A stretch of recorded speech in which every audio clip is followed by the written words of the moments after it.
Salut les amis, c'est Isa, j'espère que vous allez bien. Je suis heureuse de vous retrouver aujourd'hui pour un message de votre inconscient. Je vais aller voir dans votre inconscient ce que celui-ci a envie de vous dire et on va faire ça sur 3 choix.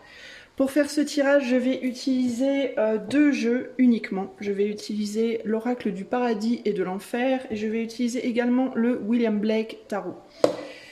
Alors, je vais vous montrer tout de suite 3 images. Des images de blé. Des images de blé, voilà, 3 champs de blé. Et je vais vous inviter à demander à ces 3 images quel est le message que mon inconscient souhaite me délivrer aujourd'hui et d'aller vraiment de manière très instinctive vers l'image qui vous appelle en premier, même si c'est pas nécessairement votre préféré. Ne pas hésiter à écouter votre première intuition. Voilà.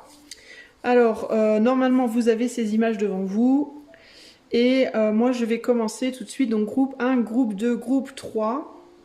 Quel est le message que votre inconscient souhaite vous délivrer aujourd'hui? 1, 2 ou 3. Moi, je commence de suite avec le choix numéro 1 et c'est parti. Salut à toi, groupe numéro 1. Alors, j'essaye d'être, tu vois, super to the point aujourd'hui. J'essaye d'être succincte, droite au but. J'essaie de raccourcir un peu mes vidéos. Je trouve que mes vidéos sont très très longues. Et au-delà du fait que ça peut vous gonfler, encore que à la limite j'ai envie de vous dire c'est pas grave parce que moi j'aime bien personnellement.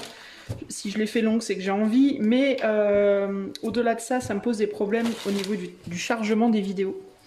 Parce que j'ai un Wi-Fi et une 4G très faible là où je vis. Et c'est très long pour charger mes vidéos. Donc je vais essayer de raccourcir un peu les choses pour aller à l'essentiel. Alors groupe 1, qu'est-ce que... oui, je vous raconte ma vie, c'est très intéressant, n'est-ce pas? Qu'est-ce que votre inconscient souhaite vous donner comme message aujourd'hui, groupe numéro 1? Allez, c'est parti. Quel est le message de l'inconscient du groupe 1? Nous avons la première carte, 69, restitution. Qu'est-ce que votre inconscient souhaite vous dire, groupe 1, aujourd'hui? Nous avons la carte 25, magie noire. Je vous dis pas les noms parce qu'ils sont pas faciles à prononcer. Et la troisième carte, mon Daniel. Ok. Donc Rochelle, Glaziala, Bolas et Daniel. Éloquence, nombre numéro 50. Et en dos de jeu, nous avons quoi en dos de jeu? Nous avons, voilà, Eyalel, force mentale, 58. Qu'est-ce que votre inconscient souhaite vous dire, groupe numéro 1?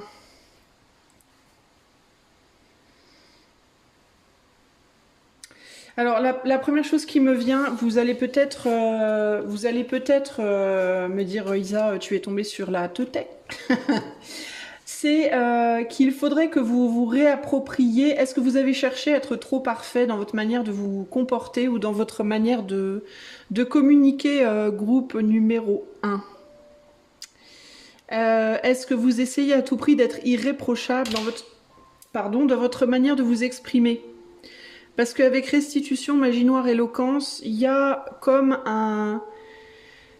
On dirait que vous avez réprimé quelque chose en vous. Vous avez réprimé une colère, vous avez réprimé une tristesse, une frustration. Vous avez réprimé quelque chose, on dirait, groupe 1, depuis un certain temps.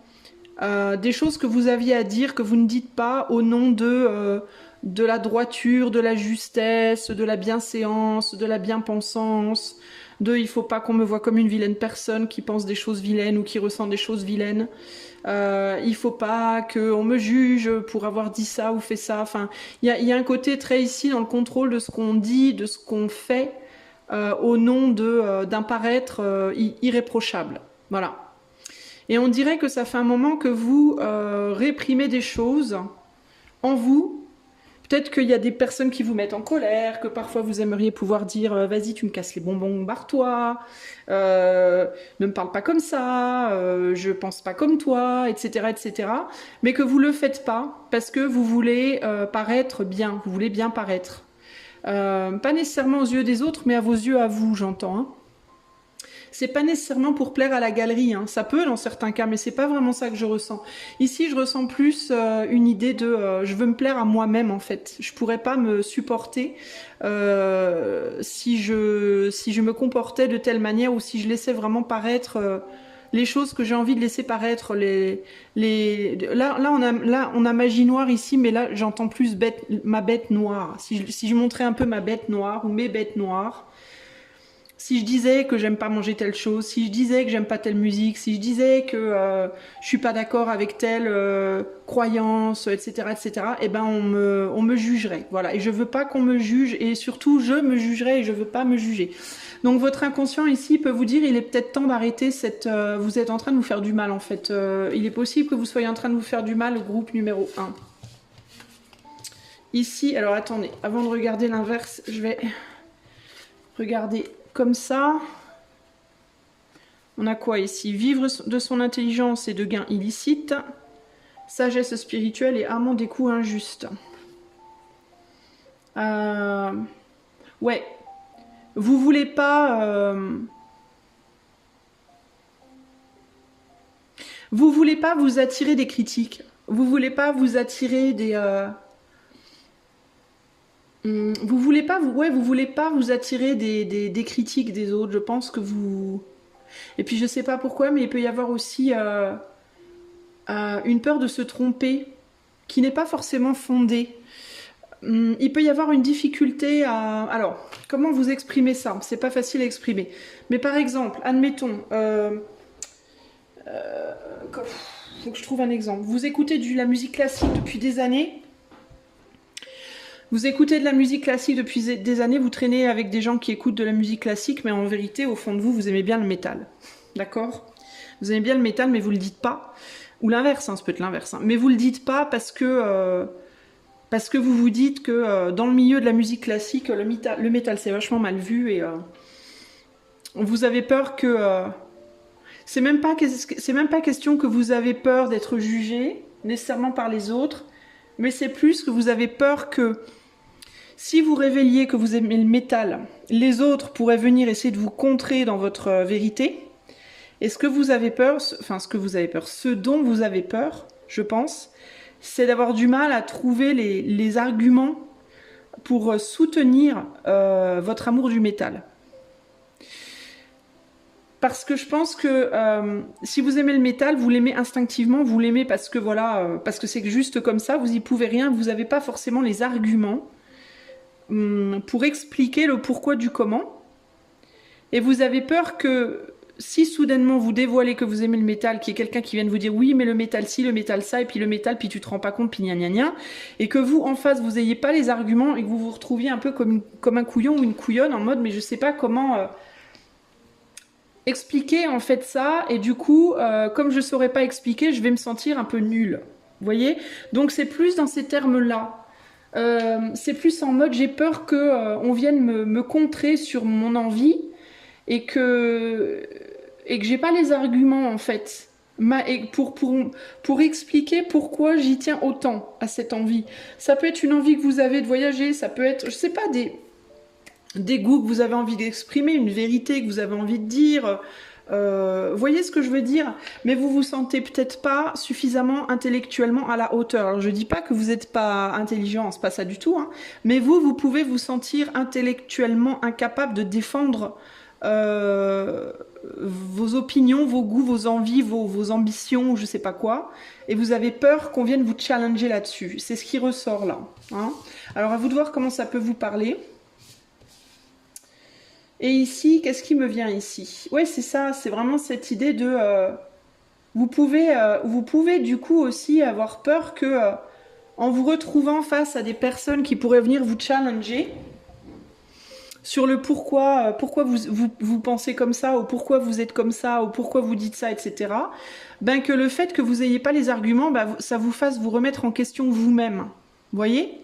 Par exemple, si je dis à quelqu'un, si je suis vous là, et que je dis à quelqu'un, bah moi j'aime pas le rouge, j'aime le noir, et qu'il y a quelqu'un qui vient me dire oui mais tu comprends que le noir c'est comme ci, c'est comme ça, c'est pas une bonne chose parce que telle ou telle raison, ben, je saurais pas dire, voilà, vous auriez peur de pas savoir dire pourquoi vous aimez le noir et du coup d'avoir une tendance à vous dire que peut-être vous devriez pas aimer le noir. En gros, il y a un problème par rapport à l'influence des gens sur vous. Est-ce que vous avez une problématique par rapport à l'influence que les gens peuvent avoir sur vous et la tendance de ces influences à vous faire vous sentir moindre? Vous voyez ce que je veux dire? Vous pourriez avoir des envies que vous ne savez pas expliquer en fait. Et comme les autres pourraient vous challenger là-dessus et que vous ne savez pas les expliquer, ben vous pourriez vous remettre en question. Alors que véritablement, ce que votre inconscient essaie de vous dire, je pense ici, c'est mais en fait, vous n'avez rien à expliquer en fait. Vous n'avez pas besoin d'expliquer quoi que ce soit en réalité. Vous devriez juste savoir qui vous êtes et ce que vous voulez en vérité. Vous voyez? Ici, en dos de jeu, on a la force mentale. Donc, en réalité, la force mentale, ce n'est pas la force de conviction, ce n'est pas la force d'être capable d'expliquer aux autres ce pourquoi on fait les choses ou ce pourquoi on est comme on est. La force mentale, c'est la capacité à imposer qui l'on est, sans avoir nécessairement besoin de se justifier en vérité.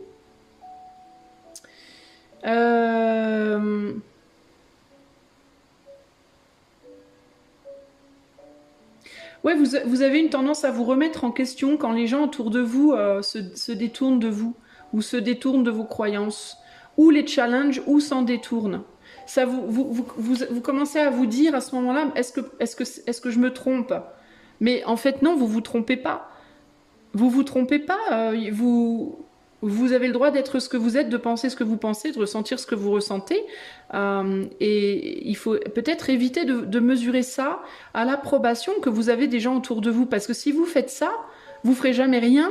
Parce que tout le temps, quelles que soient les décisions que vous preniez ou les goûts que vous ayez ou ce que vous fassiez, il y aura toujours des gens qui aimeront et des gens qui n'aimeront pas. Il y aura toujours des gens qui viendront vous challenger sur un point ou un autre. Toujours, en fait. Ça, c'est quelque chose qui pourra jamais s'en aller. Donc, à un moment donné, vous regardez peut-être trop la vie des autres pour savoir si ce que vous faites, c'est la bonne chose ou pas. Mais si vous faites ça, alors ce que vous allez faire, c'est que vous allez regarder si ce que vous faites, c'est la bonne chose vis-à-vis du goût des autres. Mais là, c'est sur vous qu'il faut revenir, en fait, vous voyez? Et puis, en plus, ça vous frustre énormément parce que du coup, vous avez peut-être une tendance à toujours arrêter de faire ce que vous voulez faire parce que les autres sont pas d'accord ou pensent que c'est pas la bonne solution ou le bon choix ou quoi au caisse. Et du coup, ça crée des frustrations en vous qui vous rongent en plus de ça. Vous voyez?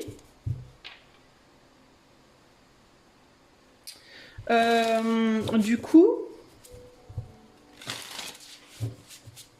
vous pouvez aussi avoir une tendance du coup aussi à aller chercher encore une fois de la guidance. C'est comme si vous sentiez rejeté à droite, donc vous allez aller chercher la guidance à gauche, mais au final, vous n'allez jamais vous recentrer vraiment sur juste vous, en fait. Vous pensez que vous n'avez pas de sagesse. C'est comme si vous ne vous faisiez pas confiance pour avoir une forme de sagesse. Alors que, évidemment, vous avez une sagesse. Tout le monde a une sagesse, en réalité.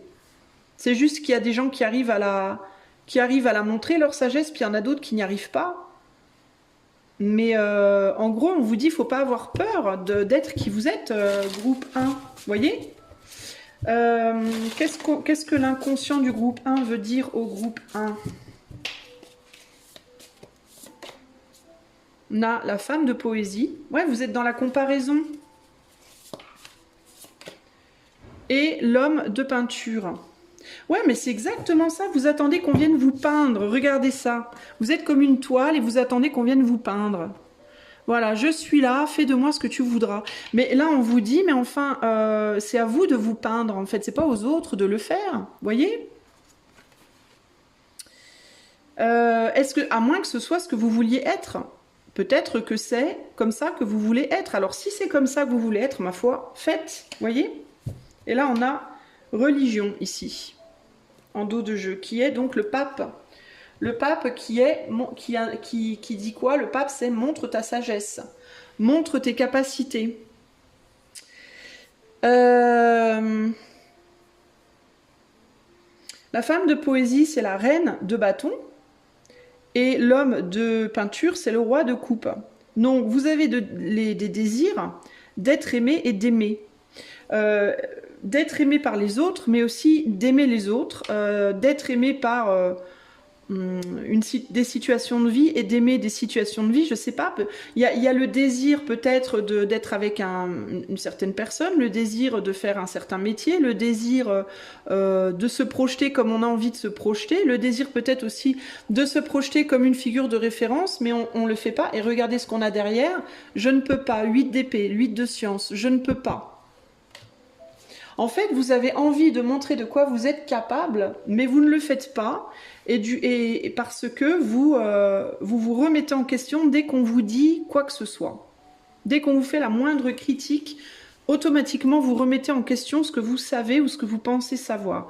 Et clairement ici, on vous dit, enfin votre inconscient vous dit, il est l'heure maintenant de prendre le pinceau toi-même et de te peindre toi comme tu as envie qu'on te peigne.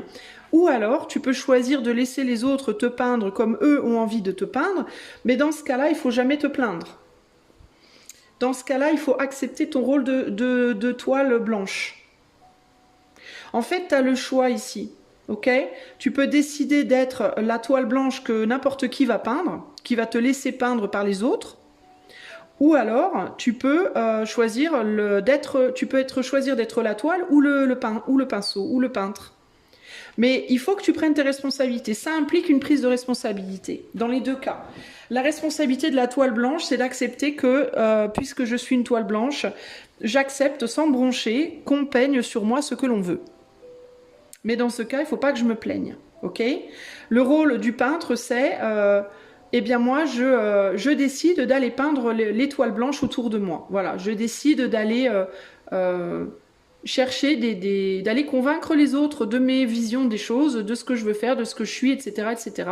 Ou alors, j'accepte d'être la personne que l'on va convaincre, que l'on va mener à droite, à gauche. Il n'y a pas de bien ou de mal ici, parce que pour faire une peinture, il faut en effet une toile blanche, et il faut en effet un peintre. Ok ? Sinon, on ne peut pas faire de peinture. Les deux sont nécessaires en fait.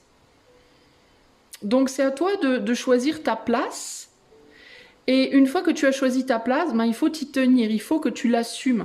Et si tu n'arrives pas à assumer la place que tu as choisie, ben, c'est peut-être parce que c'est pas la place qui te convient. Si tu es depuis un certain temps une toile blanche sur laquelle les autres viennent peindre leurs croyances, leurs rêves, leurs idéaux, leurs images, et que tu ne supportes pas, ben peut-être que c'est parce que ton rôle, ce n'est pas vraiment d'être une toile blanche, peut-être que toi, tu es plutôt fait ou faite pour être le peintre ou la peintre. Mais dans ce cas, il faut aussi que tu assumes ça. Il faut que tu assumes qu'à partir du moment où tu vas peindre un tableau sur une toile blanche, tu vas avoir des critiques automatiquement, c'est normal en fait. Tu vois ? C'est logique. Donc, ce que ton inconscient te dit, en gros, ici, c'est positionne-toi. Aie la force mentale de te positionner. Il faut une grande force mentale pour se positionner en tant que pape, pour créer une religion ou alors diriger une religion. Il faut une grande force mentale pour le faire. Et intérieurement, la volonté, avec la rage, il y a la nécessité aussi d'avoir une volonté forte en soi pour arriver à mettre ça en pratique dans la matière. Et ça implique d'être vraiment capable de subir les conséquences de son choix, en sachant que quel que soit le choix que tu feras, il y aura toujours de toute façon des conséquences. Voilà pour toi, groupe numéro 1. J'espère que ce message saura te trouver. Si tu veux un coaching, une cartomancie ou une artomancie qui se rapproche un petit peu de l'art-thérapie, ben je t'invite à aller voir mon site dont le lien est en barre de description. Si tu souhaites devenir membre de la chaîne pour avoir accès à toutes les vidéos ainsi qu'à des avantages au niveau des lives et au niveau de mes prestations en privé, eh ben, pareil, le lien pour devenir membre est en barre de description. Je te fais des gros bisous groupe 1 et je passe au groupe 2. Ciao, ciao! Groupe numéro 2, c'est ton tour. Allez, on va tout de suite aller voir ce que ton inconscient, groupe 2, a envie de te dire aujourd'hui. Qu'est-ce que ton inconscient, groupe 2, a envie de te dire, a besoin de te transmettre comme message? Allez, c'est parti, groupe 2. Qu'est-ce que ton inconscient veut te dire? Je vais tirer 3 cartes. Qu'est-ce que l'inconscient du groupe 2 a envie de lui dire? Inconscient du groupe 2. Alors, on a Yael avec désir de savoir et Yael avec célébrité et renommée. Et j'en prends qu'une, Vehuya, nouveau commencement. Du coup, celle-là, ce sera le dos du jeu. Et le dos du jeu, c'est Mahasia, rectification. Alors, qu'est-ce que ton inconscient a envie de te dire? Groupe numéro 2. Voyons, voyons. La première chose qui me vient, c'est éparpillement. Je ne sais pas pourquoi. C'est le premier mot qui me vient en tête. Éparpillement. Ah, ok. Alors, toi, on me dit que si tu veux démarrer quelque chose de nouveau dans ta vie, il faut que tu arrêtes de continuer à aller approfondir les choses sur lesquelles tu travailles déjà. C'est pour ça que tu es dans l'éparpillement. Tu veux... Attends. On a la célébrité et la renommée au centre du jeu.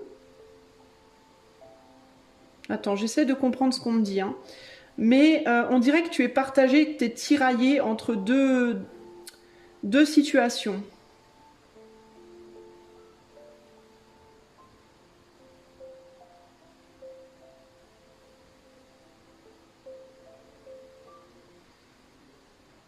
Ça peut être entre deux formes de renommée.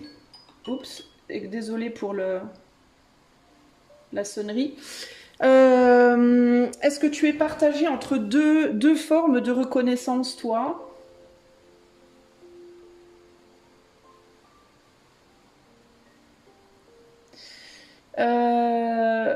Est-ce que tu...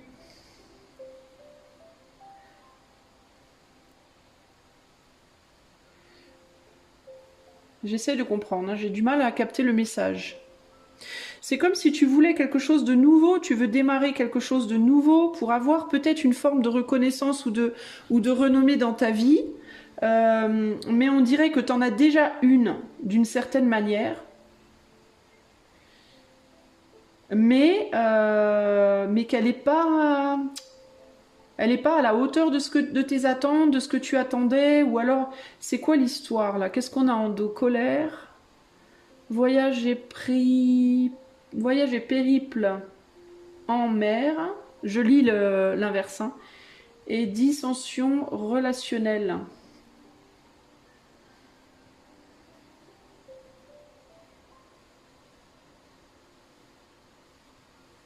Et là, on a travail de vie, non, train de vie sans limite.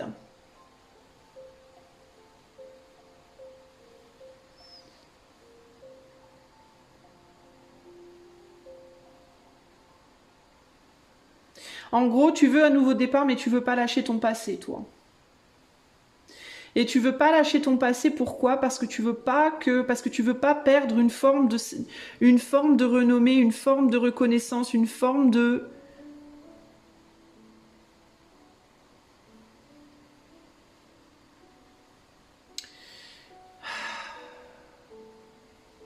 Une forme de brillance. C'est pas une renommée, une célébrité en mode nécessairement dans ton travail ou quoi, mais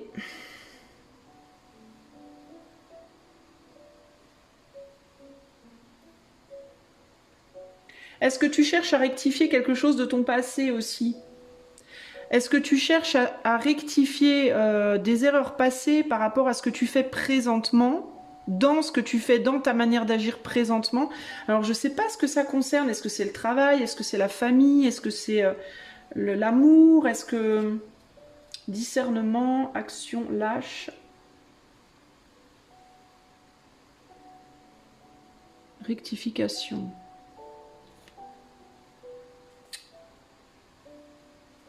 est-ce que tu essayes de corriger dans ton comportement présent dans ta vie, là? Il faut que tu réfléchisses, toi, groupe 2, à dans quel domaine ça peut te parler, parce que ça concerne un domaine bien particulier. Mais est-ce que tu essayes de rectifier dans ta vie présentement quelque chose que tu considères du passé comme ayant été une erreur? La tienne ou celle de quelqu'un d'autre, celle de tes parents par exemple. Est-ce que tes parents ont fait quelque chose dans leur vie que tu as considéré comme une erreur et que dans ton comportement présent, tu essaies de rectifier consciemment ou inconsciemment? Qui a à voir avec le fait de bien faire les choses, pour être reconnu comme une bonne personne, une personne juste, une personne qui sait mieux que les autres, qui a compris des choses. Est-ce que tu...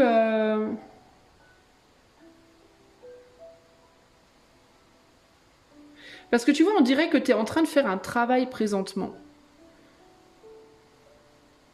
Bon, je vais retourner les cartes parce que j'arrive pas trop bien à comprendre. Peut-être que l'inverse m'éclairera. Dissension relationnelle, voyage et périple en mer, colère. Et là, on a quoi? Train de vie sans limite. Colère.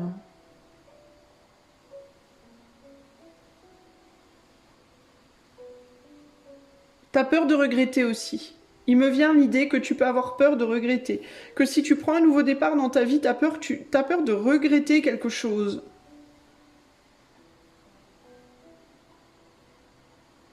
Tu as peur que ça marche pas, tu as peur que ça fonctionne pas. T'as peur que le fait de commencer quelque chose de nouveau ne marche pas, que l'on t'envoie promener, que tu sois pas reconnu, que tu sois pas, de ne pas obtenir ce que tu cherches en fait. T'as peur de quitter, en fait c'est ça. Hein. T'as une forme de célébrité ou de reconnaissance dans ta vie présentement. Si c'est pas une célébrité, une reconnaissance dans ta vie matérielle, dans ta vie pro, ça peut être dans ta famille. Si c'est pas dans ta famille, c'est dans ta vie pro. Si c'est pas dans ta famille ou ta vie pro, c'est le succès sentimental. Je sais pas où tu l'as, mais il y a un domaine de ta vie présentement où tu es vu comme une personne, une bonne personne, une personne de référence, d'une manière ou d'une autre, ok? En mode, waouh, cette personne-là, elle bosse comme personne, cette personne-là, elle a ce talent, cette personne-là, elle est noble, cette personne-là, c'est une mère ou un père hors pair, j'en sais rien. Mais il y a une forme de reconnaissance que tu as déjà aujourd'hui dans ta vie et tu as envie de quelque chose de plus grand, toi. Et peut-être dans un autre domaine. Peut-être que tu as envie d'une forme de reconnaissance dans un autre domaine. Et c'est comme si, en gros, ce qu'on te dit ici, c'est ta peur en allant chercher cette autre reconnaissance, de perdre la reconnaissance que tu as déjà et de te retrouver sans rien. De te retrouver en mode le bec dans l'eau, plus personne ne me reconnaît. Voilà. Et il est possible que tu aies déjà fait ça dans ton passé, que tu aies déjà laissé une forme de reconnaissance pour une autre forme de reconnaissance. Ou alors que dans ta famille, ce soit quelque chose qui se soit déjà fait et que tu ne veuilles pas reproduire ça. Et qu'au final, la reconnaissance que tu cherches vraiment inconsciemment, c'est peut-être la reconnaissance de toi-même pour arriver à ne plus reproduire des schémas possiblement familiaux qui se sont déjà produits. Le truc, c'est que j'ai le sentiment que tu vas pas dans le chemin où tu es censé aller à cause de cette quête de reconnaissance. Et je pense pas que ce soit nécessairement la quête de reconnaissance extérieure qui soit un problème. J'ai plus le sentiment que ton problème, il vient de la reconnaissance que toi, tu vas avoir de toi-même. Tu vois, en mode, est-ce que toi, tu te valorises? Est-ce que toi, tu penses que tu es quelqu'un de bien? Parce que si tu penses que tu es quelqu'un de bien, alors tu t'en ficheras en fait de ce que le monde extérieur pensera de toi. Ça ne sera plus jamais un problème. Que tu sois reconnu comme une bonne mère, un bon père ou pas, un bon employé, l'employé du mois ou pas, la meilleure chanteuse du mois ou pas, ou quoi que ce soit, si toi, à l'intérieur de toi, tu te reconnais comme étant une bonne personne, alors tu n'auras plus jamais de problème de reconnaissance à l'extérieur et tu pourras faire tout ce que tu voudras au final. Ça sera plus jamais un problème. Mais là, présentement, c'est un problème. Tu as un problème de reconnaissance intérieure. parce que tu te juges par rapport au passé. Ou bien tu te dis je reproduis des choses du passé et c'est pas bien, je suis une vilaine personne. Ou alors tu te dis il faut pas que je reproduise les erreurs de mes parents ou de mes grands-parents ou de je sais pas qui parce que sinon je serais une vilaine personne. En gros, tu t'auto-juges. Tu te lâches pas les baskets en fait. Et ça peut être par rapport avec dissension relationnelle, désir de savoir, tu peux être en mode, toi, quelqu'un qui scrute et qui dissecte beaucoup les relations humaines et qui veut être irréprochable dans tes relations humaines. Il peut y avoir une recherche d'irréprochabilité et de réconciliation avec tout le monde. Il peut y avoir l'idée de moi, je vais être copain, copine avec tout le monde. Je ne veux aucune dissension nulle part. Même si c'est dur, même si on souffre, même faut travailler, faut comprendre les choses, faut disséquer, pour s'entendre avec tout le monde, pour se sentir, pour se célébrer soi-même, pour se sentir de valeur. Et si j'arrive pas à être copain, copine avec tout le monde, si j'arrive pas à tout comprendre, si j'arrive pas à tout disséquer, alors je suis pas de valeur. Ça va pas aller. Mais du coup, tu t'auto-juges. Tu vois, voyager périple en mer, pour moi, c'est pas en mer, la mer. Hein. Pour moi, c'est... alors peut-être que tu as envie de faire un voyage en mer. Hein. Peut-être que véritablement, ce que tu voudrais, c'est pouvoir quitter une situation et voyager et partir ailleurs. Mais pour moi, voyager périple en mer, la manière dont je le ressens ici, c'est au niveau de tes émotions. C'est l'eau, c'est la mer de tes émotions. Je pense que tu essayes de réconcilier des colères. Avec les autres, avec ta famille... peut-être que t'as pas de colère avec les autres et avec ta famille, mais que ta famille a des problématiques de colère et que tu essayes de réconcilier dans ton comportement personnel dans ta vie les problèmes de colère de ta famille, de leur vie. En gros, j'ai l'impression que tu es en train d'essayer de guérir des choses qui ne t'appartiennent pas. Groupe numéro 2. Des choses qui ne sont pas à toi. Et c'est comme ça que tu te valorises. Et peut-être que tu le sais, hein, peut-être que tu le sais très bien, hein, parce que tu es quelqu'un de profond, et quelqu'un qui réfléchit énormément, qui analyse énormément, qui te pose beaucoup de questions sur la nature humaine et les liens humains, au sens large pour moi. Mais je pense que tu te prends la tête sur des choses qui ne te regardent pas, qui ne te concernent pas, et qui du coup... mais le truc, c'est que c'est comme ça que tu te valorises, en fait, intérieurement. Et il y a cette idée de, si j'arrête de faire ça, est-ce que je vais encore avoir une valeur?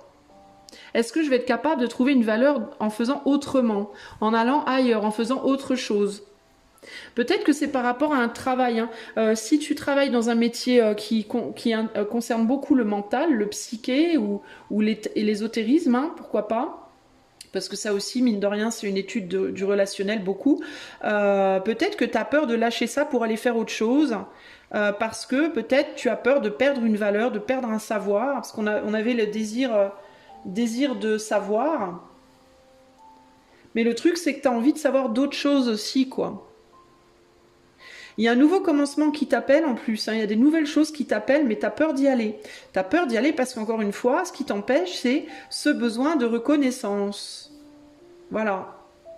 Et on te dit, si tu ne veux plus avoir peur de ne pas être reconnu ou célébré, reconnais-toi toi-même et célèbre-toi pour la personne que tu es. Ne porte pas les problématiques des autres. Les problématiques des autres ne sont pas tes problématiques, ce sont leurs problématiques. Tu peux essayer de les comprendre, tu peux essayer de comprendre les choses. Il n'y a pas de problème, mais par contre, c'est pas à toi de porter. Il y a une différence entre comprendre les problèmes des autres et porter les problèmes des autres. Ce n'est pas la même chose. Et toi, tu portes beaucoup les problèmes des autres, sans limite. Parce qu'il peut y avoir beaucoup de gens qui viennent vers toi pour essayer de comprendre des choses. Donc les gens peuvent venir à toi avec leurs problèmes pour essayer de trouver, derrière on a le pardon divin. Il peut y avoir des gens qui viennent vers toi avec beaucoup de problèmes, avec leurs problèmes de dissension relationnelle, et qui viennent vers toi parce que tu sais voyager à travers les mers où eux ne savent pas. En fait, tu es comme un marin. Tu es comme le capitaine d'un bateau, mais le bateau des mers émotionnelles, des mers mentales et des mers émotionnelles. Et toi, tu es le capitaine. Et tu emmènes les gens en voyage psychologique, émotionnel. Tu leur permets de trouver le chemin. C'est comme si c'est comme si ça, c'était une boussole. Le rond de cette célébrité, de cette renommée, bah, c'est comme une boussole. On te reconnaît pour ta capacité à naviguer la mer des émotions, du mental, du psyché et des émotions. Pour ce qui est de ça, tu es le roi, la reine. Mais ça provoque de la colère en toi, d'une certaine manière, une frustration, parce que ça t'empêche de démarrer quelque chose de nouveau dans ta vie. Et ouais. En gros, les gens, tu les emmènes du point A au point B, mais toi, tu es dans le bateau. Et le bateau, il va nulle part. Tu comprends? Le bateau, il va du point A au point B. A, B, A, B, A, B. Les autres, ils vont du point A au point B. Puis après, continue. Toi, tu fais A, B, A. En fait, tu tournes en rond. Tu tournes en rond, tu fais A, B, A, B, A, B. Mais toi, tu fais quoi, toi? Toi, tu reviens en arrière tout le temps. Tu vois, tu es vraiment le capitaine du bateau qui fait naviguer les gens, mais toi, tu es coincé dans la mer, en fait. Le truc, c'est que les gens, ils vont d'une terre à une autre terre, mais toi, tu es tout le temps sur l'eau. Tu touches jamais la terre, en fait. Tu sais, ça me fait penser à une chanson, je vais la noter. Il faut que je la note, parce que si elle me vient, c'est pas pour rien. Une chanson de... Oups, pardon pour la caméra qui tremble. Attends, je vais chercher un truc pour noter. Une chanson de Émilie Simon qui s'appelle... Qui s'appelle quoi? Je ne sais plus. Émilie... Pardon pour la caméra qui tremble, c'est mon bureau qui tremble en fait. Émilie Simon, c'est un bureau qui est pas très... c'est un bureau pas cher qui bouge. Donc groupe 2, Émilie Simon et la chanson c'est...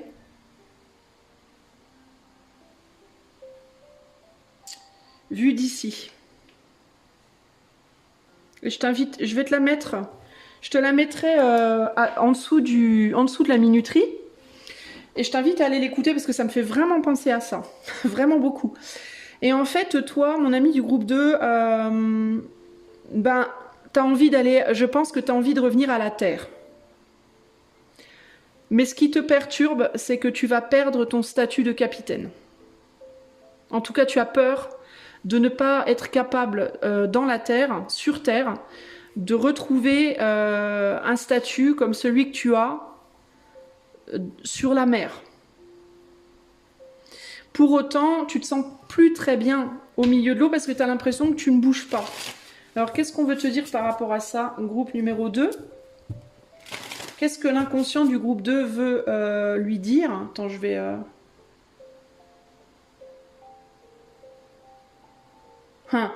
Alors ça c'est très intéressant. Tu noteras, on me met les yeux là-dessus, tu noteras que ce roi-là, ça c'est toi, on dirait Charles d'ailleurs, tu serais pas Charles d'Angleterre. Tu as une grenouille là, du côté du futur tu as une grenouille, du côté du passé tu as un chat. Et le passé c'est quoi? C'est la flotte sur laquelle tu es coincé. Et en fait, ta problématique c'est que tu sais pas où tu es bien. Tu sais pas où est ta maison. Parce que quand tu es sur l'eau, tu es comme un chat dans l'eau. Le chat dans l'eau, ça va pas. Mais quand t'es sur terre, t'es comme une grenouille, tu cherches la flotte. Alors quand t'es sur la mer, tu cherches la terre. Quand t'es sur la terre, tu cherches la mer. Et du coup, bah, t'es un petit peu miséreux entre les deux. On dirait vraiment Charles, hein, regardez. C'est ouf quand même. Alors est-ce que t'as un lien, peut-être que t'as un lien... T'as peut-être un lien génétique ou spirituel avec la famille royale d'Angleterre, je ne sais pas. Hein. Qui sait? Après tout, y a rien de mal. Hein. Alors du coup, ça peut être ta problématique. Tu peux être en mode, moi je trouve pas ma maison en fait, je trouve pas mon chez moi. Hein, je sais pas où je suis bien. Alors qu'est-ce que ton inconscient souhaite te dire par rapport à ça, groupe 2? Attends, je sens qu'il faut que je mélange encore un peu. Qu'est-ce que ton inconscient veut te dire, groupe 2? On a l'étoile et le pardon. L'étoile et le pardon. Et là, on a en dos de jeu le boldness, le 7 de poésie, donc le 7 de bâton. Boldness, bold, to be bold, c'est être courageux, le courage. Avoir des bollocks. Avoir des coucougnettes. Voilà, c'est ça, boldness. C'est tenir tête, en fait. Hein. Alors, qu'est-ce qu'on nous dit ici pour toi? On a l'étoile et le pardon. 2 arcanes majeures, quand même, rien que ça. Hein. L'étoile et le pardon, c'est la tempérance. Peut-être qu'il te faut un petit peu des deux mondes, j'ai envie de te dire, regarde ce qui me fait dire ça. On a de l'eau ici et on a de la terre ici. Hein? Alors peut-être que ce qu'il te faudrait faire, c'est quelques escales de temps en temps. Peut-être que tu n'es pas obligé de perdre ton statut de capitaine hors pair, hein, parce que toi, tu es un capitaine, un vrai, hein, capitaine des émotions, capitaine du mental. Tu es probablement un excellent conseiller, un excellent guide groupe 2. Mais alors, en fait, comment faire? Ben, si tu trouves pas ton bien-être ni à droite ni à gauche, j'ai envie de te dire, mets-toi au milieu. C'est peut-être tout simplement que tu as besoin d'un petit peu des deux mondes. Tu penses pas? Attends, je vais remonter un peu les cartes pour que tu les vois quand même un peu mieux. Voilà. Élargis, regarde cette femme là sous terre, elle pousse les murs là. Élargis ton environnement sans pour autant tout péter quoi. Hein? Alors peut-être que si tu es un psychologue, par exemple une psychologue ou un thérapeute, quelqu'un qui bosse beaucoup avec le mental ou avec les énergies, avec le monde intérieur, avec tout ce qui est le féminin, hein, l'eau, la mer. Ou si tout simplement tu es une maman, parce que la mère, ça peut être aussi le fait d'être mère ou père, hein, pourquoi pas. Hein, peut-être que c'est juste ça, peut-être que tu es beaucoup dans la maternité, la paternité, mais que tu n'as pas de travail par exemple, que tu es beaucoup dans les émotions de tes enfants, éduquer tes enfants, gérer les émotions, gérer les problèmes psychologiques, etc. On te dit, ben, plutôt que de vouloir quitter totalement la mer pour aller sur terre parce que la mer t'en peut plus, ben, commence peut-être déjà par rester sur la mer, mais faire une escale de temps en temps, plutôt que faire aller-retour, ben dis-toi, bon bah je fais un aller, puis là j'emmène telle personne à tel endroit, puis là je vais me poser un peu. Je vais passer une journée ou deux sur la terre là, hein, pour me pardonner un petit peu, pour profiter un petit peu des bienfaits de la terre aussi de temps en temps. Puis après, hop, je reprends le bateau, je vais chercher quelqu'un d'autre, je vais ailleurs, puis je fais une petite escale. Une petite escale. N'est-ce pas? Alors, qu'est-ce que ça voudrait pouvoir dire, cette affaire, d'un point de vue plus concret pour toi? Ben, si tu es psy, par exemple, puis tu es très très doué dans tout ce qui est psychologie, tu travailles tes psy, voilà, tu psychanalyses les gens, tu psychiatrises les gens, je sais pas comment ça se dit. Et puis t'en peux plus, du coup tu te perds dans tes émotions, dans les méandres des mers, les vagues, etc. émotionnelles des autres. Ben parfois fais un break, autorise-toi un break pendant le week-end par exemple où tu bosses pas. Bah déjà, si tu bosses tout le temps, on commence à prendre des jours de repos de temps en temps. Et puis quand tu bosses pas, ben coupe-toi complètement de tout ce qui est psychanalyse ou psychiatrie. À la place, ben tu vas te balader dans la nature, tu manges des bons fruits, de la bonne nourriture, tu te fais faire un massage, tu fais des exercices corporels, et tu choisis un jour ou deux dans ta semaine où tu ne fais rien en rapport avec le mental ou les émotions. Si tu es juste père, mère, ou tu travailles pas tout simplement, mais que tu es beaucoup à faire le guide pour les autres, la personne de référence quand on va pas bien, etc., et ben tu te donnes des temps, des jours où tu ne parles à personne. Ou non, ce jour-là, je te préviens d'avance, je ne répondrai pas au téléphone, je n'entends aucune plainte de mes amis, je fais de la place pour moi et rien que moi, et nique sa mère. Et je ne veux rien entendre de personne, aucune plainte, aucune problématique de vie, rien du tout. Et ce jour-là, je prends soin de moi, pareil, mais uniquement du point de vue de la terre. C'est-à-dire, ne prends pas soin de toi en mode à te pencher sur des bouquins, sur la psychologie, parce que ça sert à rien. Tu le fais pas pour les autres, mais tu le fais pour toi, mais t'en sors pas au final. Donc là, les jours où tu coupes tout, c'est les jours où tu coupes tout même pour toi. C'est des jours où même toi, tu te mets pas à lire des bouquins. Si tu lis un bouquin, ça doit être un roman de Jane Austen ou une connerie comme ça, mais il faut pas que ça soit un truc qui triture le cerveau. Voilà. Ça, c'est les jours sur Terre. T'es sur Terre à fond. Donc la mer, basta. Pendant le week-end, ou ces 2 jours-là de ta semaine, c'est les 2 jours où tu coupes le mental et les émotions. C'est les 2 jours où juste t'es dans la matière, voilà, à la matière à fond. Donc nourriture, prendre soin de ton corps, méditation. Le seul truc que tu t'autorises à faire qui n'est pas vraiment matière, c'est méditation, parce que la méditation, c'est pour te vider le cerveau. Méditation, c'est pas se vider le cerveau, la méditation, c'est laisser tout passer sans retenir rien, sans chercher justement à contrôler quoi que ce soit. Donc la méditation, c'est tu te poses, tu t'assieds quelque part, tu fermes les yeux ou pas, et tu ne dis rien, tu ne fais rien, tu ne bouges pas, tu n'écoutes pas de musique, tu regardes pas de vidéo, tu coupes ton téléphone, tu fermes ta porte, tes volets, tout. ou alors tu te mets au milieu de la nature seule et juste tu t'assieds là pendant 20 minutes, 30 minutes, 1 heure si tu peux. Et tu ne fais absolument rien d'autre que respirer. C'est tout. Et tout ce qui passe dans ta tête, tu n'analyses pas. Faut pas analyser quand tu médites. Tu laisses couler. La colère, la joie, la haine, tout ce qui te passe, tu as envie de pleurer, tu pleures, tu as envie de crier, tu cries. Mais tu n'analyses rien. Ça doit couler en toi. En fait, la méditation, ça doit être comme un...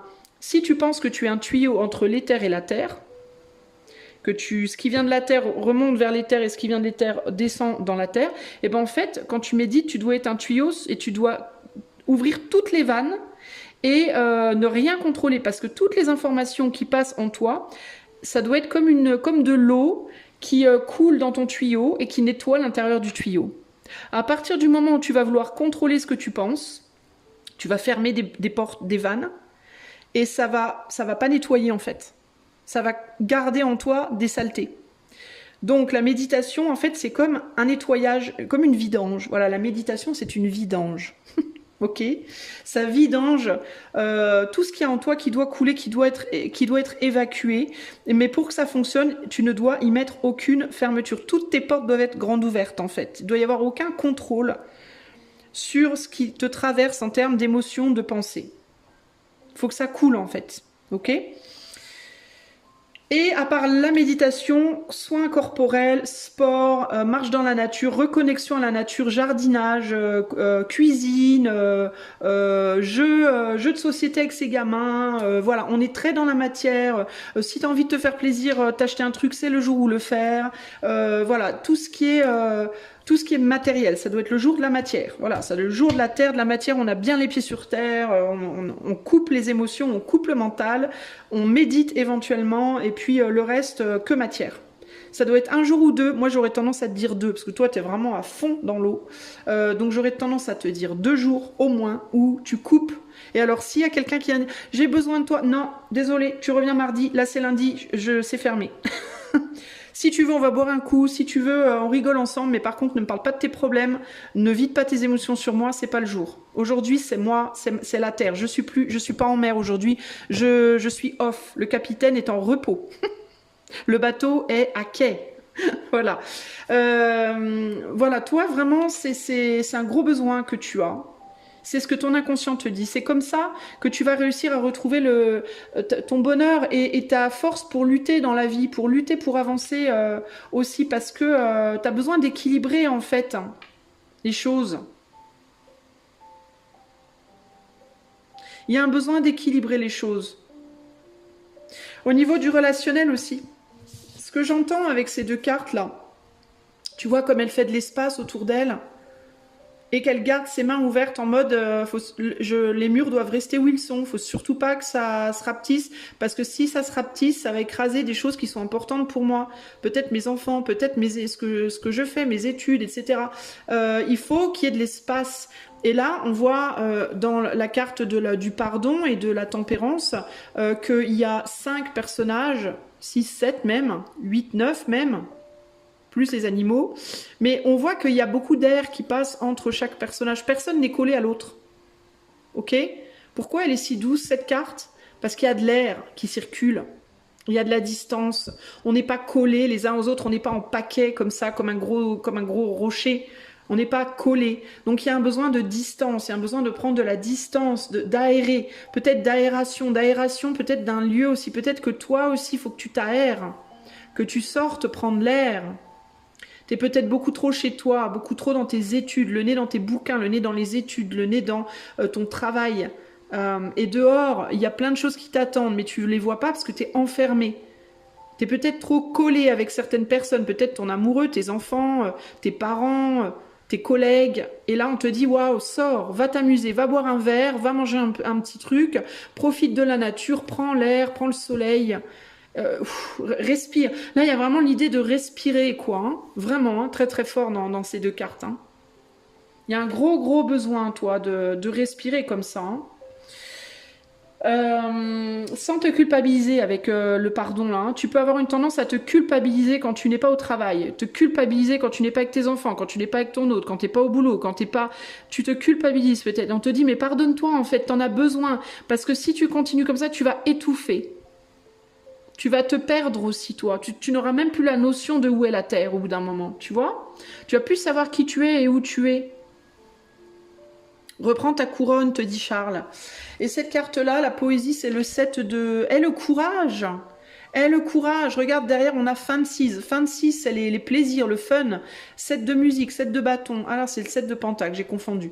7 de bâton ici, 7 de pentacle, tu es en manque de plaisir. Il faut que tu ailles te faire plaisir. Trop de travail, pas assez de plaisir. Et si tu travailles pas, c'est trop de travail en termes de responsabilité journalière quotidienne. Faut nourrir les enfants, faut être là, faut les habiller, les emmener à l'école, faut être là pour les copains, les copines, faut être... voilà. Mais non, mais à un moment donné, faut que toi aussi, tu penses à toi. C'est hyper important. Vraiment très important. Et tu n'as pas à te sentir coupable, ni à t'excuser de ça. Il faut juste aller chercher ce qui te revient. Sinon, tu vas accumuler de la colère en toi. Et ne pas avoir peur de perdre ta renommée, ta célébrité, ta renommée. À partir du moment où tu t'aimes et où tu sais ta valeur, tu n'auras jamais besoin de te prendre la tête si tu en as pour les autres ou pas. De toute façon, les autres le sauront, le verront. Ok ? Voilà pour toi groupe 2, j'espère que ce message saura te trouver. Si tu veux aller plus loin avec moi en coaching, en cartomancie ou en artomancie, l'artomancie ça se rapproche un petit peu de l'art-thérapie, je t'invite à aller voir sur mon site les détails. Le lien de mon site est en barre de description. Également, si tu souhaites devenir membre de la chaîne, tu peux t'abonner et rejoindre la chaîne ensuite. Ça te donne des avantages sur... déjà, tu as accès à toutes mes vidéos. Tu as des avantages sur les lives et tu as des avantages aussi financiers sur les consultations privées. Voilà.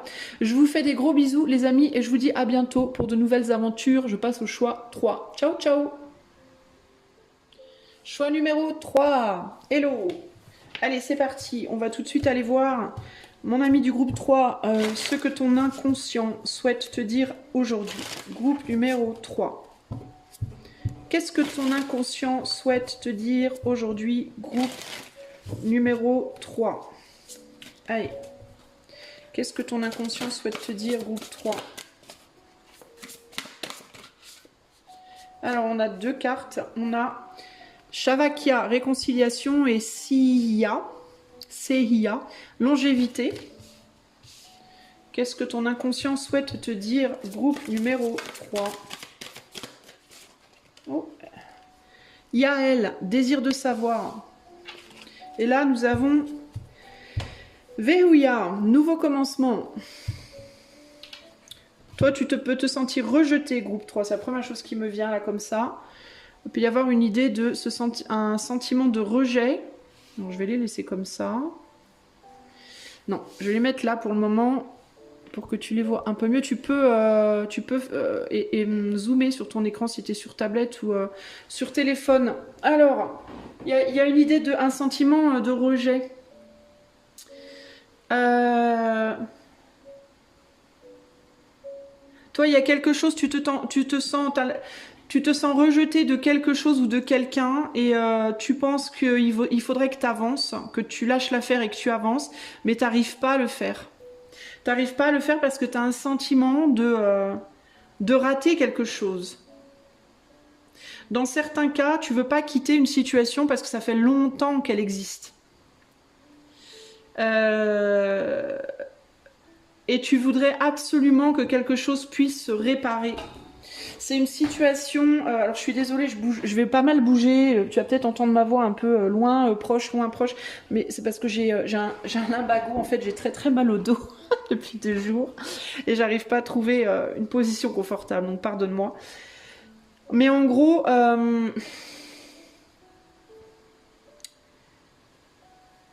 c'est comme si tu sentais que tu devais quitter quelque chose, mais tu veux pas y aller parce que ça fait longtemps. Ici, on peut avoir des personnes qui sont par exemple en couple depuis 10 ans ou 20 ans et qui sentent qu'elles doivent avancer, mais elles n'y arrivent pas parce que ça fait tellement longtemps qu'elles sont dans le couple que pour elles, c'est pas envisageable, quoi. Il y a un côté comme ça, mais c'est pas possible. Est-ce que je fais bien? Est-ce que c'est une bonne chose de partir? Est-ce que je peux? comment c'est possible après si longtemps. Pour d'autres, ça va être un travail, pour d'autres, ça va être une amitié, pour d'autres, ça va être juste une manière d'être, tout simplement.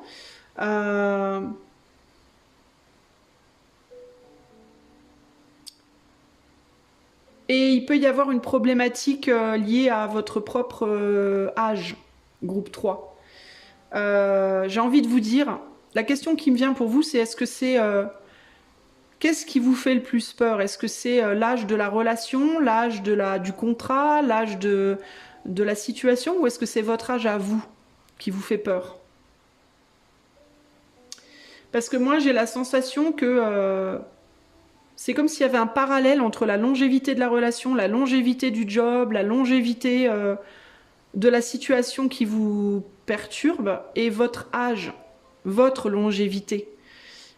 Typiquement, par exemple, ce serait, ça fait 10 ans que je suis avec cette personne, aujourd'hui j'ai envie de lâcher parce que ça va plus du tout. Ouais, mais la relation, ça fait tellement longtemps qu'on est ensemble. Mais est-ce que c'est ça qui vous perturbe ou est-ce que c'est le fait que peut-être vous avez déjà 50 ans puis que vous avez l'impression que vous n'avez plus le temps? Parce qu'on dirait qu'il y a une longévité d'un côté qui est en parallèle avec une longévité de l'autre, ici. Et vous avez le sentiment... Ouais, vous demandez s'il n'y a pas moyen de prolonger la chose, en fait. J'ai l'impression que vous avez fusionné avec la situation, au point où vous n'arrivez plus à différencier la situation de vous-même, de votre propre être. On va voir l'inverse, ce que ça nous dit. Alors attendez, je regarde déjà comme ça. Mais le fait de rester dans la situation, ça vous donne beaucoup de frustre, ça vous amène beaucoup de conflits intérieurs. Il y a un ras-le-bol aussi, il peut y avoir beaucoup de conflits. Hein. Si c'est dans un couple, typiquement, il peut y avoir beaucoup de conflits dans ce couple, beaucoup de conflits dans ce travail, beaucoup de conflits en vous-même.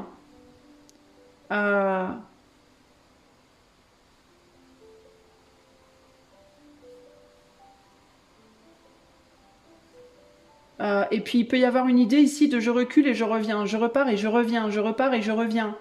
Et à chaque fois que vous revenez, ça recommence, ça repart en vrille. Alors vous vous rééloignez, vous revenez, ça repart en vrille. Et pourquoi vous revenez? Parce que vous ne voulez pas lâcher, parce que ça fait longtemps. Vous voulez à tout prix que ça se réconcilie, vous réconcilier. Alors attendez, j'inverse et je vais voir si je vois d'autres choses ici.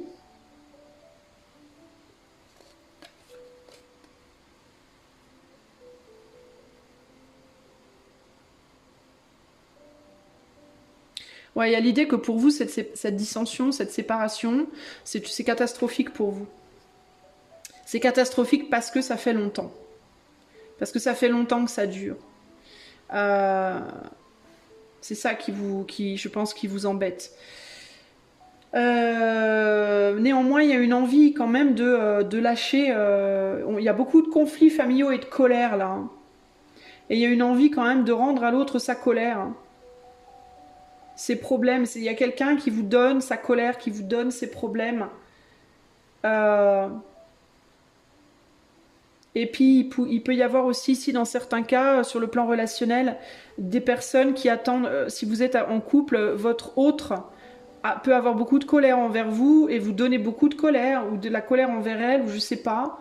Et elle peut, cette personne, essayer de vous donner sa colère pour vous faire partir parce qu'elle n'arrive pas à partir, elle. Voyez ? Cette personne, elle vous pousse peut-être à un nouveau commencement parce qu'elle-même, elle n'arrive pas à entamer ce nouveau commencement. Pourtant, il y a une envie d'aller plus loin. Il y a une envie de voir s'il n'y a pas autre chose de possible. Peut-être avec quelqu'un d'autre, peut-être une renaissance d'une certaine manière. Mais on a envie de retourner en arrière tout le temps.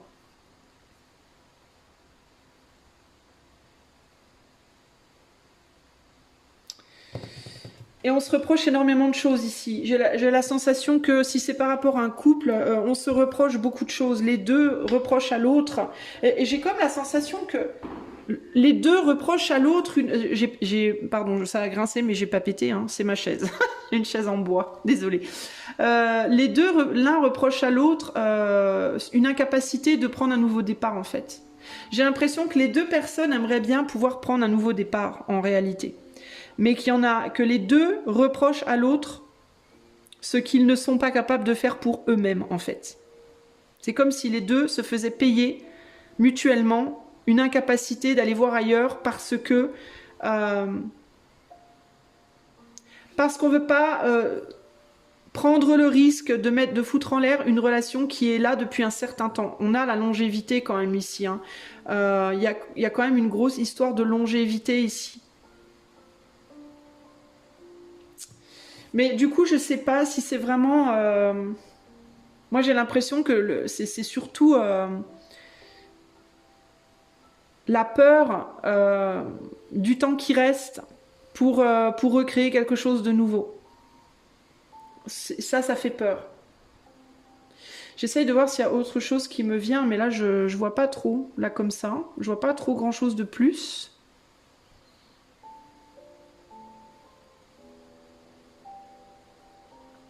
Il y a l'idée de est-ce que je vais retrouver quelque chose qui durera aussi longtemps, quoi. Mais le truc, c'est que si vous restez ensemble, vous êtes tout le temps en train de vous bagarrer avec l'autre. Alors peut-être que vous préférez vous bagarrer avec quelqu'un plutôt que vous bagarrer avec vous-même. C'est peut-être ça le truc, le nerf de la guerre ici. Hein. Peut-être que c'est plus facile d'essayer de se réconcilier avec l'autre que d'essayer de se réconcilier avec soi-même, en fait. Hein. Est-ce que vous êtes pas un petit peu trop précipité dans cette relation à la base? Et est-ce que du coup, vous avez peur de vous précipiter hors de la relation? En fait, j'ai l'impression que ce qui se passe dans cette relation, c'est le miroir de ce qui se passe à l'intérieur de vous, dans votre relation avec vous-même, en fait. Une tendance peut-être à se précipiter trop vite dans les choses.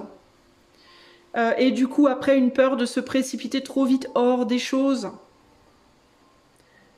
Préférer se battre à l'extérieur plutôt qu'à l'intérieur, préférer se battre avec les autres plutôt qu'avec soi-même, préférer se battre pour la relation avec les autres plutôt que la relation avec soi-même. Mais du coup, quand vous êtes en relation, quand vous êtes bien en relation avec l'autre, vous n'êtes plus en relation avec vous. Et quand vous essayez de réparer la relation avec vous, ça provoque une dissension dans la relation avec l'autre, en fait. Donc ce qui me vient ici, c'est que comme tout part de vous, les amis, en fait vous pouvez avoir tendance à vous dire si j'arrive à résoudre les problèmes extérieurs, tout en moi ira mieux. Mais c'est faux. Ça fonctionne pas dans ce sens-là, les amis, ça fonctionne dans le sens inverse. Il va falloir que ça commence en vous. En fait ça dépend, j'ai envie de vous dire, on me dit ça dépend. Ça dépend, ça dépasse. Père Noël est une ordure, référence. Mais en gros, il y a l'idée de si vous n'arrivez pas à vous réconcilier avec vous-même, si le fait de vous réconcilier avec l'autre ne vous réconcilie pas avec vous-même, bah peut-être que vous n'êtes pas avec la bonne personne. De la même manière que si vous réconciliez avec vous-même, vous met en problématique avec l'autre, vous n'êtes peut-être pas avec la bonne personne. Par contre, si le fait de vous réconcilier avec vous-même vous réconcilie avec l'autre, ou si le fait de vous réconcilier avec l'autre vous réconcilie avec vous, alors vous êtes avec la bonne personne. Mais là, j'ai la sensation qu'il y a un souci. Parce que là, il y a vraiment l'idée de si je me réconcilie avec moi, ça fout la merde. Si je me réconcilie avec l'autre, et si je me réconcilie avec l'autre, ça fout la merde avec moi. Donc, vous n'êtes peut-être pas avec la bonne personne, groupe 3. Il va falloir réfléchir à ça. Ok? Qu'est-ce qu'on veut dire au groupe 3 par rapport... Et c'est pareil par rapport à un boulot. Hein. Si le fait de vous réconcilier avec vous-même pose problème sur le plan pro, ça va pas.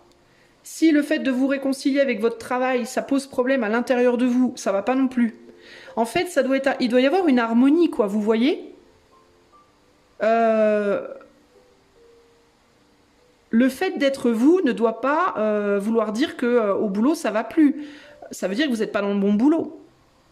Et le fait qu'au boulot ça soit harmonieux, ça ne doit pas vouloir dire que vous, ça vous fout en l'air, parce que là encore, ça veut dire que vous n'êtes pas dans le bon travail.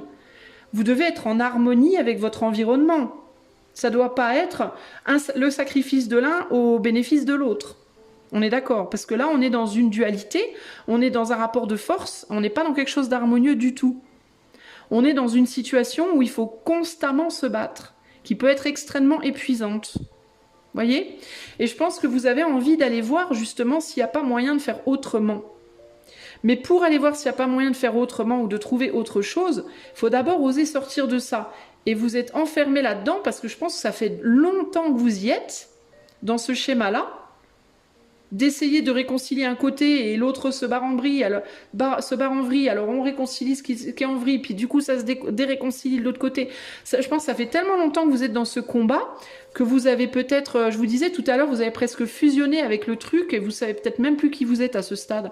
Et ben que du coup vous avez même du mal à envisager que la vie puisse être différente en fait. Donc là, c'est problématique. Vous êtes embringué, engrainé, englué dans une situation très problématique, en fait. Et où on n'en voit jamais le bout. C'est sans fin, en réalité. Qu'est-ce qu'on veut dire au groupe 3? Qu'est-ce que l'inconscient du groupe 3 veut leur dire? Qu'est-ce que l'inconscient du groupe 3 veut leur dire? Le 3 de painting, le 3 de peinture, pratique et la balance. Avec le 2 de peinture. 3 de coupe, 2 de coupe, 5 de coupe au total, on est dans un deuil. Alors il y a beaucoup de charnel ici les amis. Alors c'est intéressant parce qu'on est sur des cartes de coupe, mais on est aussi sur beaucoup de charnel. On est sur de la coupe, on est sur des relations. Alors si c'est relationnel, on est dans des relationnels très, très alchimiques, beaucoup d'alchimie. Passionnelle et amoureuse, mais avec l'énergie du 3 de coupe, on est quand même sur une forme de superficialité néanmoins. Et la superficialité, elle est pas dans le sens où il n'y a pas d'amour ici, mais c'est plus dans le sens où c'est un amour partiel. Un amour de l'autre qui nous met dans un désamour de soi, ou un amour de soi qui nous mène à un désamour de l'autre, et pour rester dans l'amour de tout, il faut constamment tanguer, basculer à droite, à gauche. Il n'y a pas de tranquillité d'esprit ici, il n'y a pas d'harmonie, il n'y a pas de paix. Voilà, on ne peut pas trouver la paix ici, concrètement. Il manque toujours quelque chose. On passe du 3 au 2, pas du 2 au 3, mais du 3 au 2. Donc on va à reculons. Il y en a toujours un qui se casse la figure au bénéfice de l'autre. Pour réconcilier l'autre, vous voyez, pour réconcilier quelqu'un, il y en a toujours un qui se vautre, entre guillemets, là. Et là, on est sur une relation triangulaire. Bon, bah, comment vous dire, les relations triangulaires alors, ça peut vouloir dire, cette carte-là, qu'il peut y avoir des tierces énergies qui viennent toujours vous emmerder aussi dans ce lien. Ça peut être le travail de l'autre, ça peut être une ex ou un ex, ça peut être tout plein de choses, tout plein de trucs, ok? Qui viennent tout le temps vous emmerder, qui viennent tout le temps vous déséquilibrer, ça va jamais, ça marche jamais, il y a toujours un truc, c'est sans fin, quoi. Et ça peut même être une colère, hein. Ça peut même être de la colère qui vient tout le temps foutre la merde entre vous, hein. Si c'est dans un travail, c'est pareil. Là, je prends l'exemple de la relation, mais ça peut être un travail, un projet, une partie de votre être même. Vous voyez, ça peut être plein de choses, hein. Ça peut être une famille, hein, des relations familiales, ça peut être amical. Il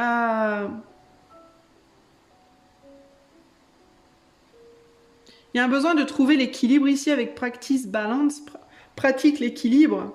Mais alors, je vois pas trop comment. C'est hyper délicat.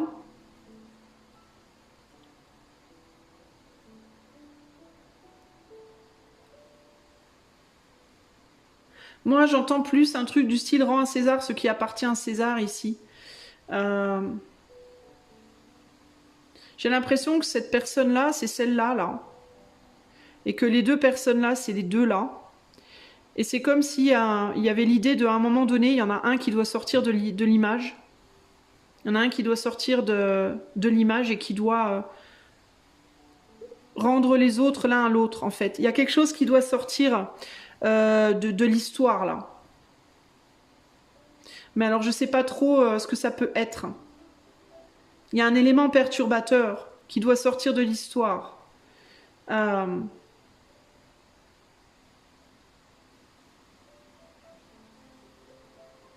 alors, j'entends deux choses. Ou bien il y a un élément perturbateur qui doit sortir de l'histoire euh, pour que vous puissiez enfin trouver l'harmonie ensemble. Parce que je vous parlais de la colère, je vous disais, se réconcilier avec soi est synonyme de problème avec l'autre, se réconcilier avec l'autre est synonyme de problème avec soi, mais c'est probablement parce qu'il y a un élément perturbateur que l'on porte, peut-être une responsabilité, ça peut être des enfants, ça peut être un ex, ça peut être un boulot, ça peut être des responsabilités qu'on porte et dont on n'arrive pas à se départir. Alors il y a deux possibilités, ou bien il faut se départir de cet élément perturbateur complètement, ou alors, il faut équilibrer les choses. Ça veut dire quoi? Ça veut dire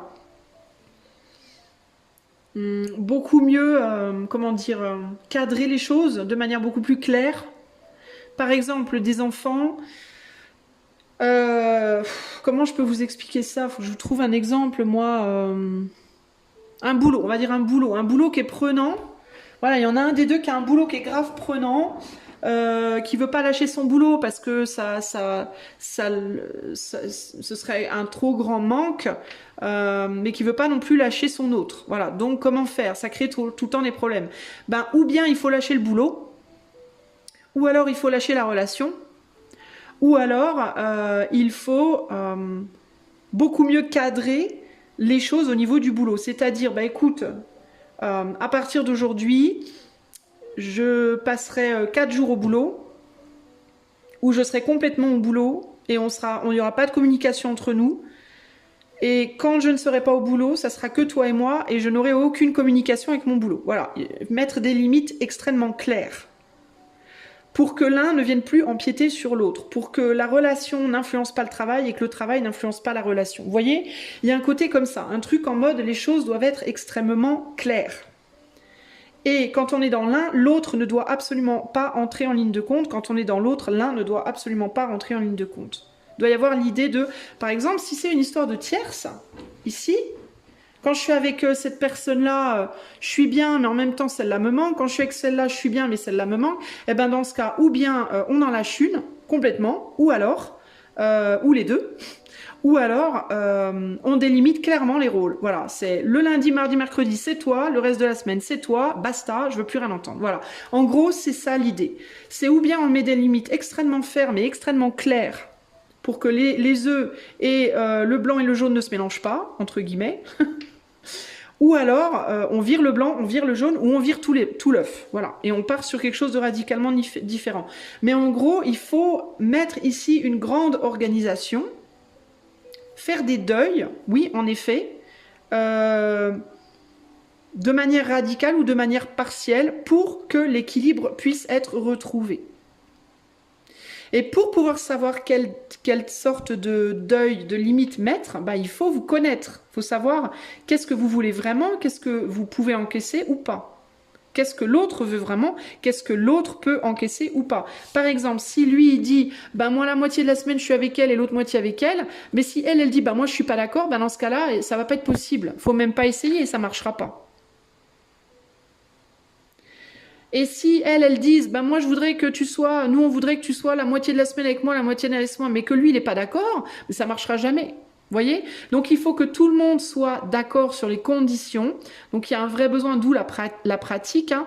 Il y a un vrai besoin ici de se réunir, de discuter de manière extrêmement claire, de mettre les choses à plat, de manière à ce que chacun y trouve son compte, de respecter toujours les limites. Et si c'est pas possible, il faut lâcher.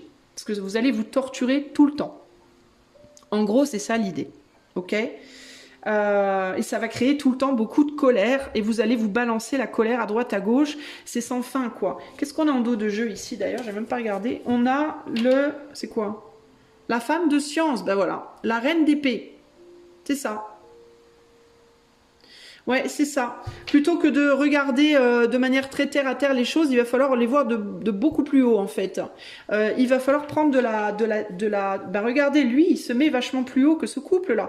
Il regarde les choses d'en haut. Il va falloir regarder les choses de bien plus haut, avec une autre perspective, plus élevée. On a l'étoile ici aussi, on a une étoile, donc il peut y avoir l'idée d'innovation, de trouver un nouveau moyen de faire les choses. Peut-être que vous n'avez pas regardé suffisamment les choses d'en haut. Voyez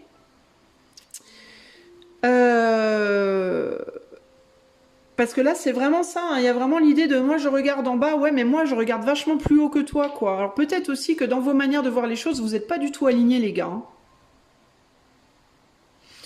Donc, il y a peut-être un besoin de vous remettre à une perspective égale pour pouvoir trouver des solutions. Et si solution il n'y a pas, ben, il vaut mieux lâcher dans ce cas, parce que vous allez vous faire grave du mal. Pareil si c'est vous par rapport à un boulot, vous par rapport à un comportement que vous avez, vous par rapport à... Vous voyez ce que je veux dire? Là, clairement, remettre les choses à leur place, rendre que de droit à qui de droit. Respecter les désirs et les envies de chacun.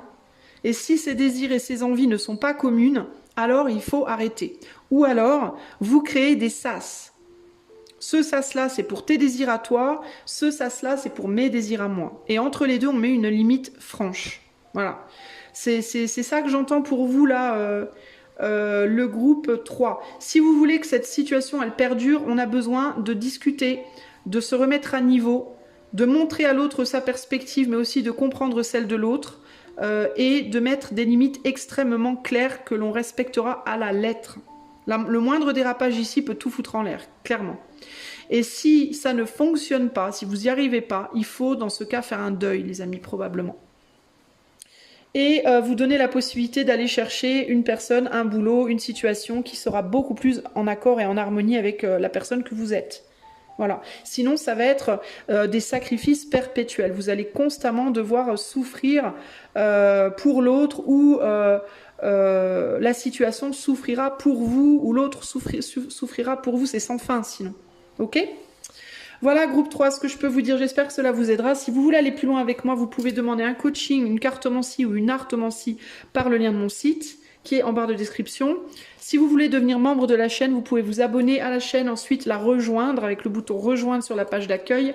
Vous aurez du coup l'accès à toutes mes vidéos, vous aurez des avantages au niveau des lives et vous aurez des avantages tarifaires au niveau des consultations privées également. Et pour ce faire, le lien est également en barre de description. Je vous fais des gros bisous et je vous dis à bientôt pour de nouvelles aventures. Ciao, ciao!